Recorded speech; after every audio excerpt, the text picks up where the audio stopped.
Ladies and gentlemen, we're off on another space adventure, but this time, we're not controlling a plumber, we're controlling an elite squad dedicated to saving the galaxy. What's up, everybody? Welcome back to Channel 84 Winnipeg. I'm JP, your host with the most, and this is one I've been wanting to do for a very, very long time. It's kind of an obscure gem from Rare, but at the same time, it's a great game either way. Let's start a new game, shall we? I've actually had a little practice with this game because I'm actually streaming it over on Twitch, with the intent of doing it at 100%. But at the same time, for those of you who don't really watch Twitch or just don't give a rat's ass about that stuff, I figured I'd do more of a proper Let's Play over here. Let's see if I can squeeze an 84 in here. Yes, I can.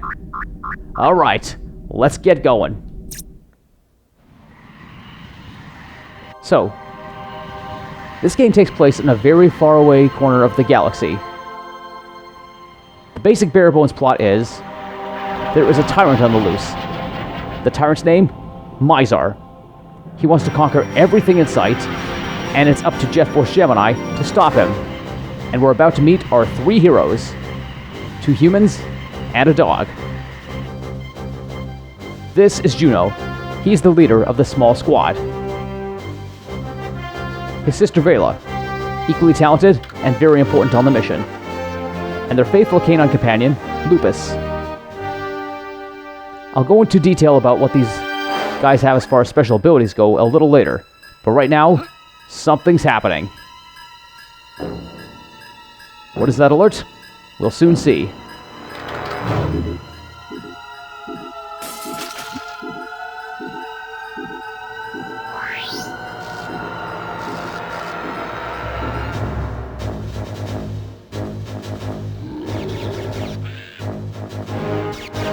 It's an alien insect attack. This bear-like race, known as tribals, is being enslaved and subjugated by Mizar and his army. Pretty nasty business. But Mizar's threat doesn't just extend to the tribals. Anyone and anything in his way will be attacked and stopped. Case in point, one of Mizar's ships is right above us, and they're about to start raising hell. So, the three are left with no choice but to escape. Pretty cool start to the game if you think about it. Looks like Juno's in one piece, and he tells the others to get away, and he's going to fend off any more drones that come in.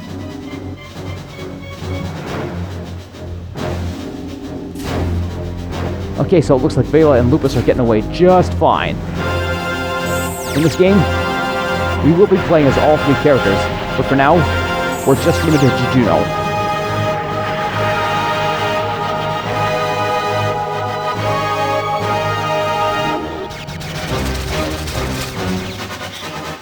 Alright, there we go.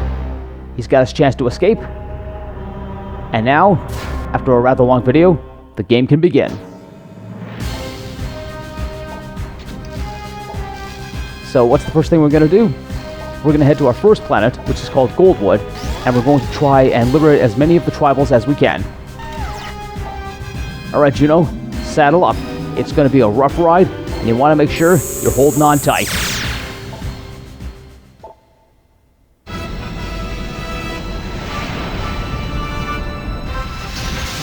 So all 3 members of Jet Force Gemini have actually made for this planet of Goldwood. The only thing is, we only have control of Juno, and we're going to learn a little bit more about what happens with Vela and Lupus as the game goes on. And as you can see, Goldwood looks a lot like Earth. It's got rather nice scenery, a lot of rocky cliffs, waterfalls, lush vegetation, and all that fun stuff. Nearly 5 minutes in, we can finally start playing. And since I'm actually playing with a Pro Controller, the controls are actually going to be a little wonky. And who do we have here? Welcome, Juno. We've been expecting you. Vela and Lupus came charging through here not long ago. Feisty pair, aren't they? I'm Magnus, Goldwood Ambassador. Not that the Union's much use. Without backup, the Tribals couldn't hope to fend off Mizar's raiders. You'll find the Trouble King in his hut just this way. I promised I'd send you to him when you arrived. Follow the green door symbols to move forward, or the red ones if you want to retrace your steps. But I've rambled on long enough. You'd better hurry if you hope to catch up with your teammates. Alright. We're going to be seeing a little more of Magnus here and there. He'll give you advice, and I think at times he will actually give you key items. Speaking of items, there's a little hidden passageway over here, and we're going to pick up our first sub-weapon, if you can believe it. And at the same time, we have these coins, known as Mizar tokens. We can't really use them now, but at some point we will be able to. As for weapons, we have a base pistol to start. And here's our first sub-weapon. And believe me, it's a real doozy. I'm not kidding. It's fish food. The sad thing is, you actually can feed fish in this game. Although at the same time, this stuff actually can be useful. You can use it to distract certain enemies, and you can also use it to help detonate motion sensor bombs, which we will find in later levels. But for now, we're going in here. This is the king's hut. But before we talk to him, I'm going to go over here and climb the stairs. Come on. You see this? This will extend your life bar. Each character collects 6 on their main path of play. But now that I've got that taken care of, let's talk to the king. And believe it or not, his name is Jeff. Juno, thank you for coming. A dark day is upon us when King Jeff of the Tribals is powerless to save his own people. We can only trust in Jet Force Gemini to thwart Mizar's plans for domination. Tell you what, it gets a bit depressing, all this king business. Still, must keep a stiff upper lip. If you can rescue as many Tribals as possible in between slaughtering drones, I'd be most grateful. Let me know if you see my brother, too. He's been missing for some time. I hope to return these favors later, but at the moment, I can do little, except perhaps conjure up a time loop to replay the invasion. Okay, here we go. Time to see what happened.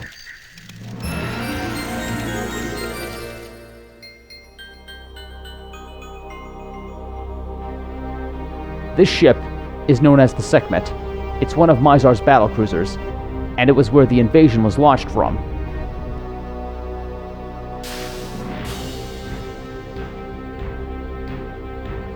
And in quite a menacing way. It looks like wave after wave of drones are piling into what looks to be escape pods. And as you can see, there's also big, ugly purple drones.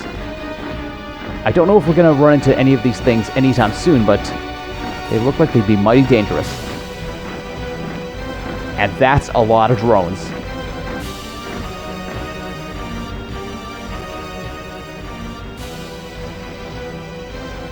And there they go.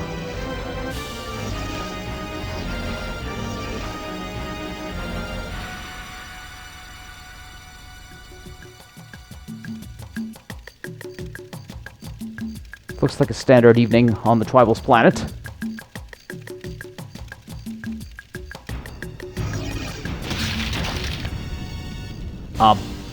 What? This doesn't make much sense. King Jeff got squished by that pod, yet he's still alive and talking to us. But the bottom line is, the drones came, and they pretty much decimated the place. So we know what we're up against, and we've got to do something about it.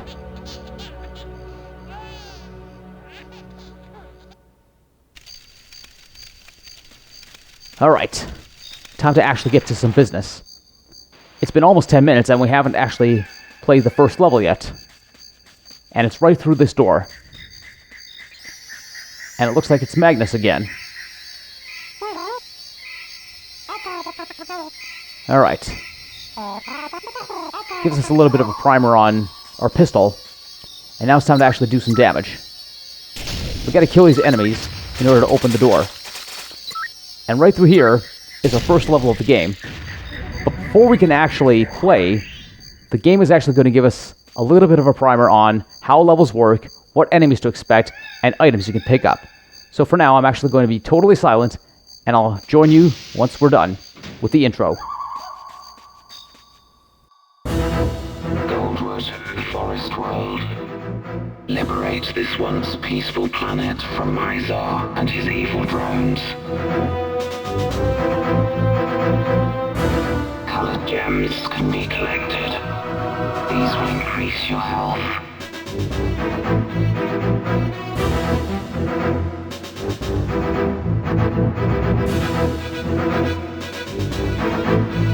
Beware of Mizar's soldier drones. They remain on Goldwood in great numbers. Though weak, they often travel in groups. Don't be caught off guard by sniper drones. They use the treetops as ambush points. Pick them off using manual targeting. These crates contain ammunition. Collect them to increase your supplies. Across the level, you will find the tribals. This bear-like race has been enslaved by Mizar. Free as many tribals as you possibly can. When you have completed your objectives, find the takeoff pad where your ship awaits. You are now one step closer to Mizar's lair. That was a mouthful, but I can safely say that we will never have to see that ever again. It's for the one level, and one level alone. And yes, you can actually decapitate these bastards. Okay, good, I got him. Decapitated him as well, which is good. Those snipers are actually pretty damn accurate. But they can be pretty dangerous too, because they can throw grenades. Actually, come to think of it, the blue ones can throw grenades quite frequently too. But for now, I'm gonna have to keep my wits about me. I'm getting to an area where there are loose tribals running around, and I gotta make sure I rescue them before they get caught in the crossfire and die.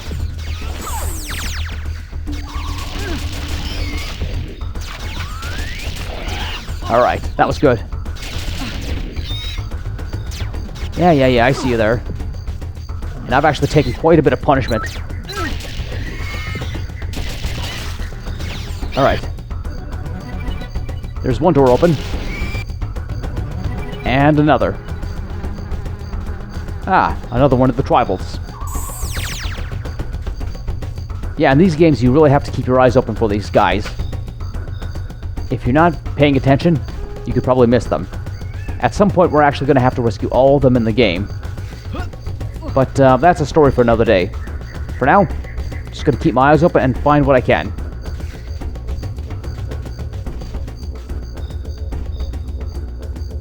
Looks like I'm in the clear here.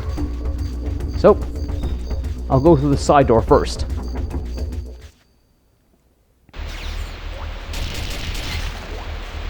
Alright.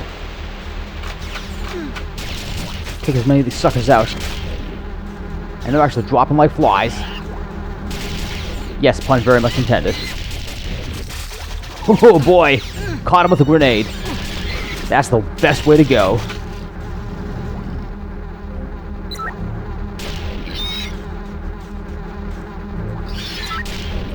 Nuts. Yeah, apparently, if you collect the heads, you can actually unlock secrets. And somebody's shooting me from behind. That's for messing up my hair, bitch!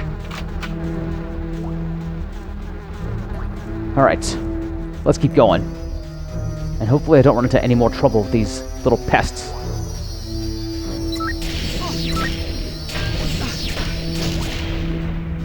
Okay, what was that nonsense? I was point blank range, and nothing was happening.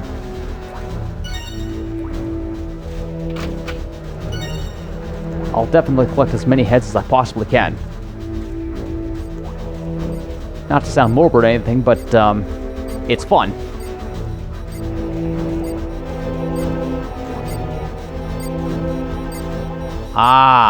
Motion sensor bombs. This is where the fish food will come in handy.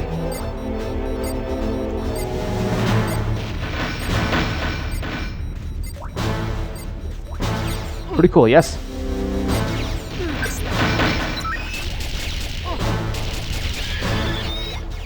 Alright.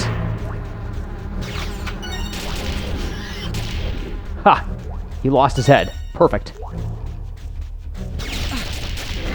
But I'm running out of health. Better keep my eyes open for some supplies. The way things are going, yeah. I'm not looking so hot. Okay. Wait a sec. There's a purple gem up there. Come on. There we go. Oh, that is much better. At this early in the game, with the health you've got, you can pretty much find yourself hitting the dirt fast. Luckily for me, I'm not too worried. Just a few more spaces to explore and I should be okay. Although by the looks of things, I gotta get my hands on a yellow key.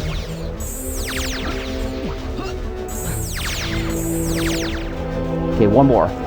And there you are. Alright. Incredible. That one drone actually lost his head as soon as I shot him.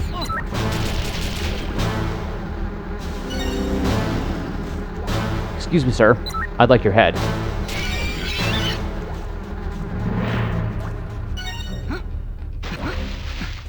Let's see if there's anything in this crate. Nice. So now I can open up that yellow door and be on my way. So at this point, all I have left to do is find the exit to this level. And that'll be that. And since I've rescued all the tribals, in theory, I actually never have to come back to this particular level again. Although at some point I actually do have to. Alright, so here's the yellow door. Oh, it's just next to the, to where we came from. Nothing wrong with that.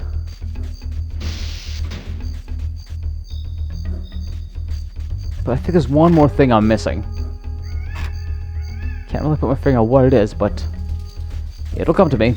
It usually does. Ah, there it is. Like I said before, there are 6 of these things on the pathways for each player. 2 per level. And when you see this by a door, that's the exit. Having said that, we're done.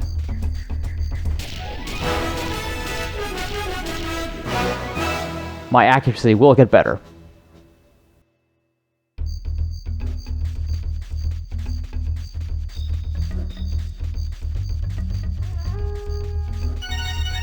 This particular spot on Goldwood is not an actual level. It's basically a breakpoint in between levels. It's here where we're actually going to get another key and our first actual new weapon.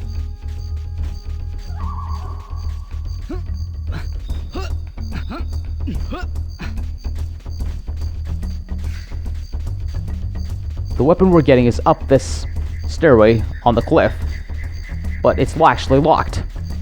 So, I gotta go over here and pick up a key. And our good buddy Magnus has it. As far as this door and symbol goes, that will actually come into play a lot later in the game.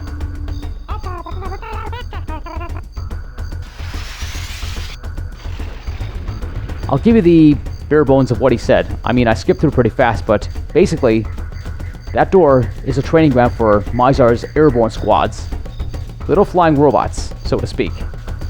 And now that we've got the red key, we can go in here, and we can get our weapon. However, we're actually going to come face to face with our first really dangerous enemy. Remember those purple heavies that we saw in that video? There's a wide variety of them. And the one in particular here is actually going to start firing rockets at me.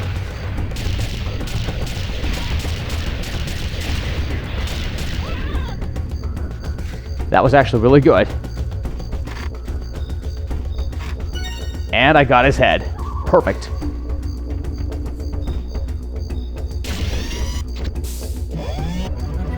The machine gun. This thing is absolutely valuable. It said something about inaccurate fire, which is technically true, but at the same time, this thing fires so fast it can rip almost anything apart in seconds, especially at close range. Our first real test of the machine gun is coming up right here. You see this little thing? Plate machine gun. Aim. Actually, I'll take a couple steps back.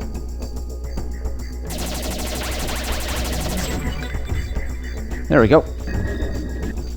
30 bullets to disable the lock. I think I'll keep on the pistol for the next little while. And just through here is our next level. So now we are in the interior. But at the same time, yeah, not totally safe. We got enemies on the move. Better find a good spot to stop. Thank you. Nice. Now then. Oh, there's a tribal over there. You know, I think for the time being, I'm just gonna camp out here, and I'm gonna call it a video. So thank you very much for watching the first part of Jet Force Gemini. When we come back, we're gonna keep going through Goldwood and see where the game takes us. For now, I'm gonna ride off into the sunset, and I'll see you guys in the next one. My name is JP, this is Channel 84 Winnipeg, and have a great week.